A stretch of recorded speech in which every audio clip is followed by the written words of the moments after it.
हरि ओम तत्सत् हरि ओम तत्सत् हरि ओम तत्सत्। अथ ध्यानम्।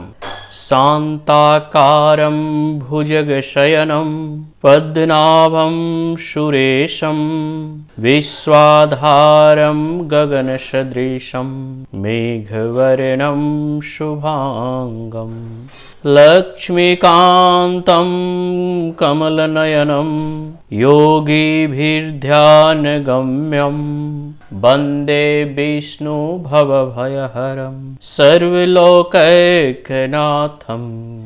यह भगवत गीता का ध्यान करने का एक सर्वप्रथम जो है यह श्लोक है, जिसका भावार्थ इस प्रकार है। जिनकी आकृति अतिशय शांत है, जो शेष नाग की सैया पर शयन किए हुए हैं। शांताकारम भुजग शयनम। जिनकी नाभि में कमल है। पद्मनाभम सुरेशम। जो देवताओं के भी ईश्वर हैं और संपूर्ण जगत के आधार हैं। विश्वाधारम गगन सदृशम। जो आकाश के सदृश से सर्वत्र व्याप्त हैं। नील मेघ के समान जिनका वर्ण है। अतिशय सुंदर जिनके संपूर्ण अंग है। लक्ष्मीकांतम कमल नयनम योगिर्भि ध्यान गम्यम। जो योगियों के द्वारा ध्यान करके प्राप्त किए जाते हैं। जो संपूर्ण लोकों के स्वामी हैं। जो जन्म मरण रूप भय का नाश करने वाले हैं। ऐसे लक्ष्मीपति कमल नेत्र भगवान श्री विष्णु को मैं प्रणाम करता हूँ। यह जो है ध्यान करने का, इसका अर्थ ध्यानम, यानी कि हम सबसे पहले अपने इष्ट, अपने गुरु या जिन्हें आप रोल मॉडल मानते हैं उनको ध्यान करते हैं। आज हम भगवत गीता के प्रथम अध्याय समस्याएं से शुरू होती है और प्रथम अध्याय में अर्जुन विषाद, यानी कि अर्जुन को डिप्रेशन, जिसको आजकल अंग्रेजी में उसको डिप्रेशन कहते हैं, विषाद हो गया था। डिप्रेशन में व्यक्ति जो है उदास हो जाता है, सैडनेस, और क्या करें क्या नहीं करें यह कंफ्यूज्ड हो जाता है। तो गीता का यह प्रथम अध्याय अर्जुन विषाद योग का सार तत्व, हम इस पे चर्चा करेंगे। और चर्चा करने के बाद अंत में आज हम 10 महत्वपूर्ण बिंदु हम लास्ट में रखेंगे। अतः आप इसे अंत तक जरूर श्रवण करें, क्योंकि प्रथम अध्याय में भगवान भी जो हैं, सबसे पहले प्रथम अध्याय में उनका संवाद नहीं हुई है, दूसरे अध्याय से संवाद शुरू हुई है। तो प्रथम अध्याय में श्रवण का सिद्धांत भी यहाँ पर देखा गया है। हमारे जीवन की परिस्थितियां अविरल रूप में बदलती रहती है और हम उनके हाथ के खिलौने ही बने रहते हैं। कुछ लोग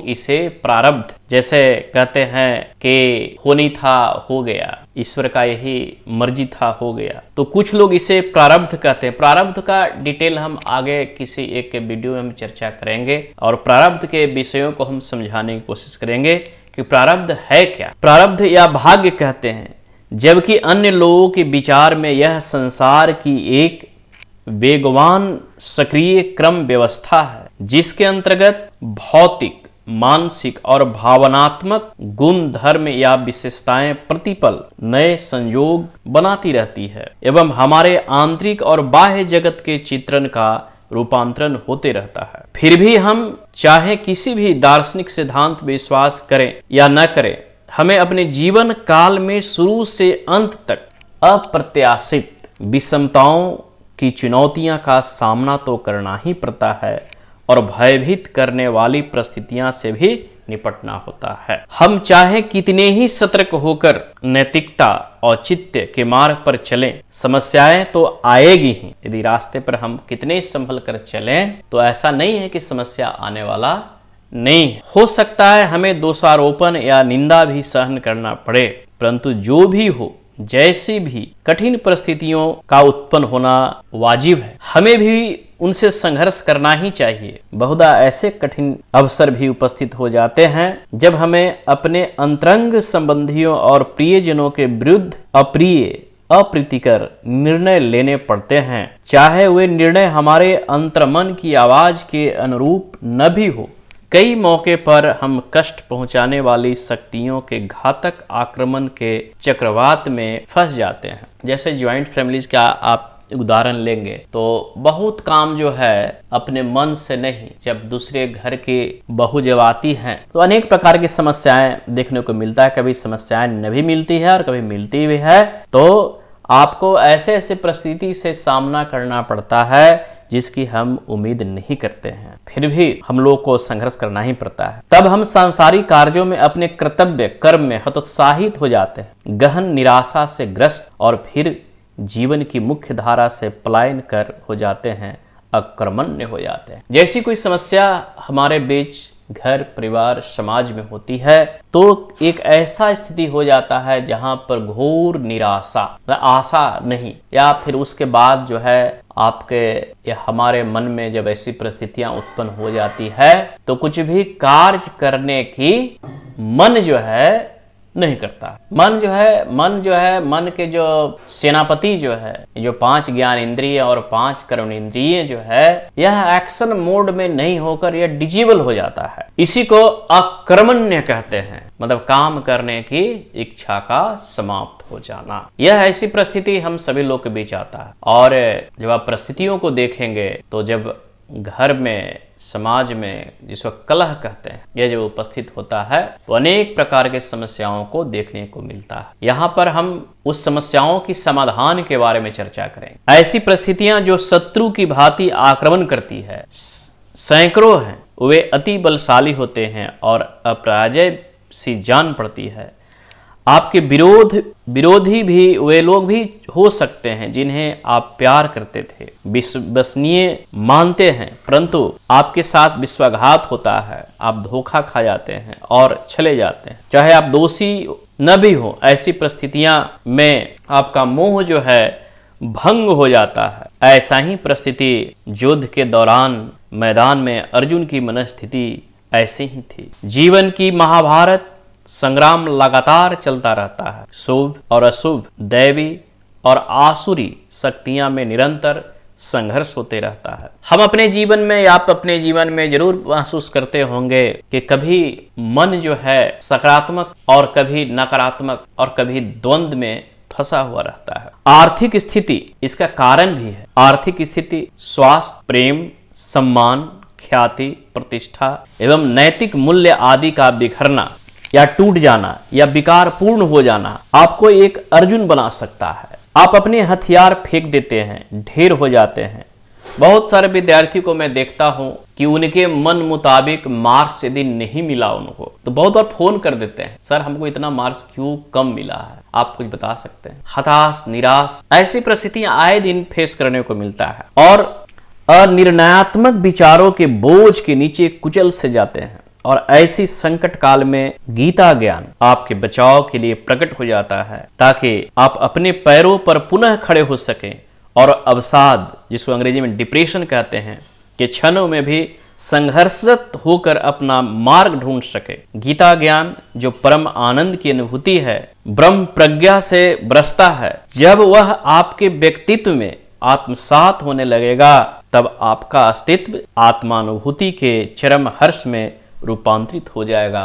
हरिओम तत्सत। आज हमने भगवद गीता के प्रथम अध्याय अर्जुन विषाद योग पर संक्षिप्त चर्चा मैंने किया है और यह चर्चा करना बहुत जरूरी है। और यह चर्चा एक बार नहीं होगी और एक बार नहीं हुआ है, हजारों बार, अनेकों बार, कई हजार साल से यह चर्चा होते जा रहा है और इस पे और होंगे। और इसी विषय पर हम एक समाधान निकाल कर आएंगे जिसका नाम है depression. Depression is the first chapter of Bhagavad Gita. अब मैं इसलिए अभी यह सुना रहा हूं कि डिप्रेशन पर मैं थोड़ा सा अध्ययन कर रहा हूं और इस समस्याओं से निपटारा करने के लिए हमारे पास योग की पद्धतियां हैं।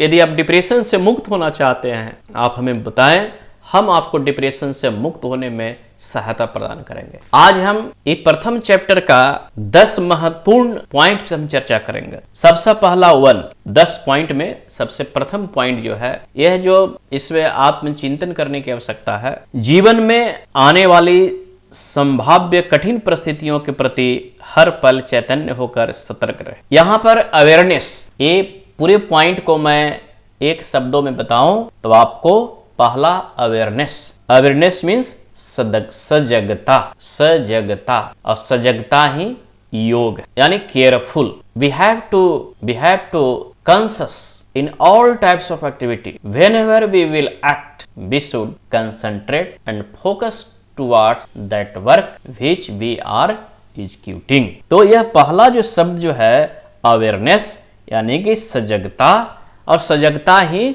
सतर्कता है। दूसरा पॉइंट, बेईमान मतलब कि भ्रष्ट कह लीजिए, डिसऑनेस्ट कर लीजिए, अविश्वसनीय, अविश्वसनीय, अनट्रुथफुल, जिसपे हम विश्वास नहीं कर सकते, लोगों पर भरोसा न करें, चाहे वह आपके घनिष्ठ ही क्यों न हो। मान लीजिए कि आपके बहुत प्रिय हैं, आपके रिलेटिव हैं, लेकिन उनके बात जो है वो सत्य नहीं बोलते हैं, समय समय पर जो बदलते रहते हैं, तो ऐसे व्यक्ति पर भरोसा आपको बिल्कुल ही नहीं करना चाहिए। तो पहला हो गया अवेयरनेस, दूसरा हो गया कि डिसऑनेस्ट, और वैसे व्यक्ति जो सत्य का पालन नहीं करते हैं, उनसे जो है आपको उन पे विश्वास आपको नहीं करना। तीसरा पॉइंट, किसी भी विवादास्पद समस्याओं को, डिस्प्यूट, विवादास्पद समस्याओं को शांतिपूर्ण समझौते के द्वारा